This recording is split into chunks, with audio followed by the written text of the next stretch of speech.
ગ્રામ્ય સ્વાસ્થ્ય જાગૃતિ કાર્યક્રમમાં હવે આપણે વાત કરીશું કે એક બાળકનો એક સ્વસ્થ અને સુંદર વ્યક્તિ બને તેવી રીતે કેવો ઉછેર કરવો એ દરેક માતા પિતાની જવાબદારી છે.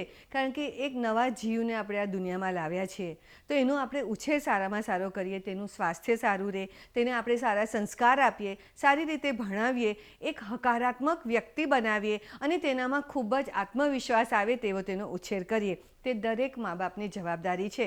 પણ ઘણીવાર આપણે આ વિશે વિચાર નથી કરતા. લગ્ન થયા એટલે મા બાપ બની ગયા, પણ એક બાળ ઉછેર એક બહુ જ મોટી જવાબદારી છે, એક સમજદારીપૂર્વકની જવાબદારી છે. તે માંગી લે છે સમય, ધીરજ, પૈસા અને લાગણીઓ, અને આની કમીથી નહીં ચાલે. દરેક મા બાપે સારામાં સારા મા બાપ બનવા માટે વિચાર કરવું પડશે, તેના વિશે જાણકારી મેળવવી પડશે અને આના માટે આરોગ્ય કાર્યકરો તમને મદદ કરી શકે છે. કારણ કે આરોગ્ય કાર્યકરો આ વિશે જાણે છે અને આ કાર્યક્રમમાં આપેલી વિગત કે એક સ્વસ્થ અને સુંદર બાળકને કેવી રીતે ઉછેરવો, કયા મુદ્દાઓને ધ્યાનમાં રાખવા, તે વિશે સરસ રીતે તમે સમજી લેજો અને બહુ જ બધા માતા પિતાને આ વિશે સમજણ આપી દેજો.